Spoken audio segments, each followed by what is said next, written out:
Bienvenue sur la Minute Quiz. On m'a mis au défi de réaliser un dessert avec semoule. Vous voyez toutes les alvéoles. Pas facile à réaliser, mais aujourd'hui je me suis senti d'attaque pour faire un entremets à la noix de coco avec un insert à la mangue et à la passion. Vous êtes prêts parce qu'il y a pas mal d'étapes à réaliser. Pour réaliser notre gelée mangue passion, il nous faudra 140 g de mangue, 40 g de sucre, 5 g de pectine ou 20 g de vide pris et 60 g de jus de passion. On commence par mixer la mangue afin d'obtenir une belle pulpe.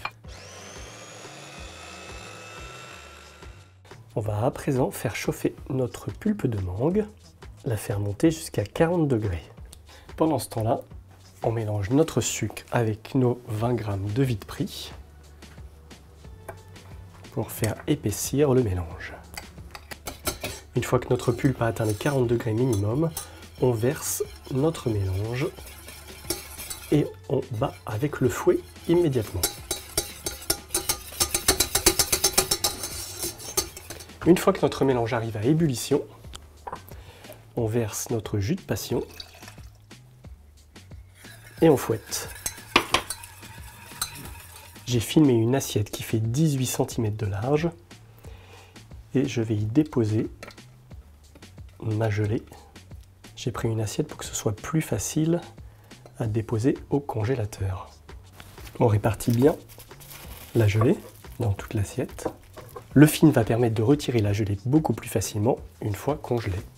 Deuxième étape, la dacquoise à la noix de coco. Pour réaliser notre dacquoise à la noix de coco, il nous faudra 50 g de sucre glace, 22 g de poudre d'amande, 22 g de noix de coco râpée, 17 g de sucre et 53 g de blanc d'œuf. Sur du papier sulfurisé, j'ai dessiné un cercle de 18 cm. Dans un bol, je vais mélanger mon sucre glace, ma poudre d'amande et ma noix de coco.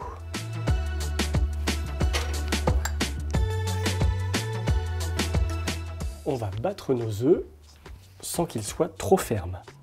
Une fois que les blancs vont commencer à mousser, on va y ajouter petit à petit le sucre en poudre. Nos blancs sont bien souples, on va ajouter petit à petit le mélange sucre, poudre d'amande, noix de coco. On soulève pour ne pas casser les blancs. On va le faire en 3 fois. Et pendant ce temps-là, on fait chauffer notre four à 170 degrés. Une fois que les ingrédients sont bien intégrés, on arrête pour ne pas trop casser nos blancs. Une fois que j'ai rempli ma poche à douille, je vais pouvoir faire mon cercle de 18 cm. On va pouvoir le passer au four à 170 degrés, chaleur tournante, pendant 15 minutes.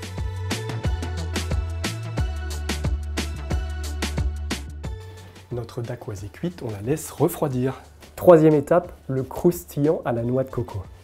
Pour réaliser le croustillant coco, il nous faudra 30 g de crème fraîche liquide, 90 g de chocolat blanc, 45 g de crêpe dentelle et 35 g de noix de coco râpée.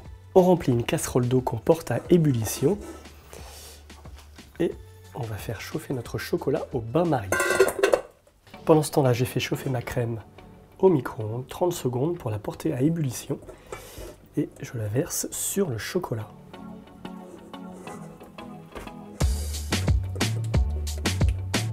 Une fois notre chocolat bien fondu, on va émietter nos crêpes dentelles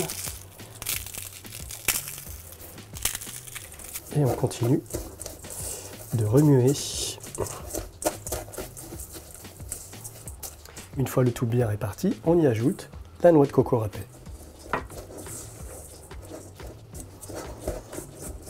Une fois le mélange bien homogène, on va l'étaler sur notre dacquoise. Et on l'étale immédiatement afin d'éviter que le chocolat ne se fige trop rapidement.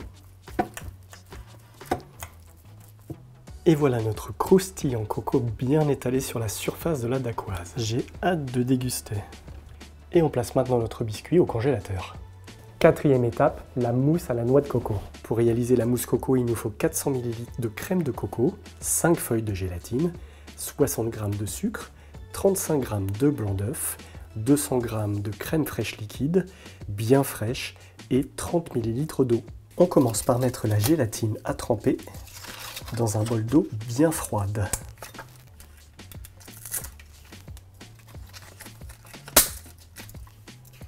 On porte à ébullition un quart de notre crème de coco. Une fois que notre crème de coco est à ébullition, on la verse dans un bol. On essore bien notre gélatine et on l'intègre dans la crème de coco chaude et on mélange bien. Une fois que la gélatine est bien intégrée, on ajoute le reste de la crème de coco et on remue à nouveau. On va à présent réaliser notre meringue italienne. Pour cela, on va mettre dans une casserole 60 g de sucre avec nos 30 g d'eau et on fait chauffer. Pendant que le sirop continue de monter en température, on va battre notre blanc d'œuf jusqu'à ce qu'il soit mousseux avant d'intégrer le sucre chaud. Notre sucre a atteint les 121 degrés, on va pouvoir l'intégrer petit à petit tout en fouettant notre meringue.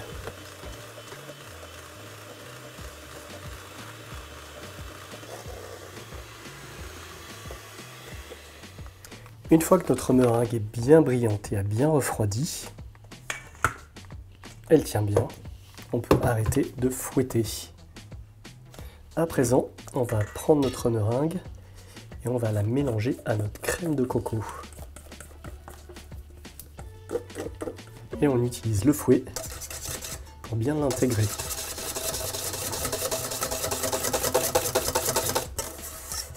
On va à présent monter notre chantilly. J'avais préalablement mis la crème au congélateur pour qu'elle soit bien fraîche. Et voilà, on obtient une belle chantilly. À présent, on va intégrer notre chantilly doucement à la préparation. On est en train d'apporter de l'onctuosité à l'entremets. Et voilà. Et maintenant, place au montage. Comme je vous le disais, l'objectif est d'utiliser ce moule à alvéole. Donc je vais commencer par verser une partie de la crème et je vais essayer de l'étaler partout, dans toutes les alvéoles, au moins pour qu'il n'y ait pas de trou. Je veux vraiment que ce dessert soit réussi, que mon défi soit gagné.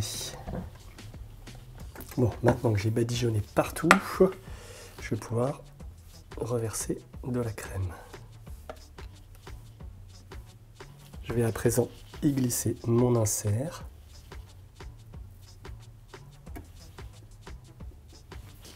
Et je vais remettre une deuxième couche de crème. On peut déposer à présent notre cercle de craquant. On peut appuyer un peu. Il ne nous reste plus qu'à étaler une dernière couche de notre crème de coco. On met bien sur les côtés. Et pour terminer, je vais bien aplatir le tout. L'entremets est terminé, il va maintenant passer la nuit au congélateur. J'espère avoir réussi ce défi, mais ça je le saurai seulement au moment du démoulage. Sortez votre gâteau 6 heures avant de le consommer et saupoudrez un petit peu de noix de coco sur le dessus. Laissez-le dégeler 6 heures au réfrigérateur. J'espère que cette recette vous aura plu. Nous on se retrouve bientôt. Connectez-vous au site laminutequiz.fr, vous allez trouver plein d'autres recettes. Et connectez-vous à tous les réseaux sociaux. La Minute Quiz, le goût fait maison. À bientôt.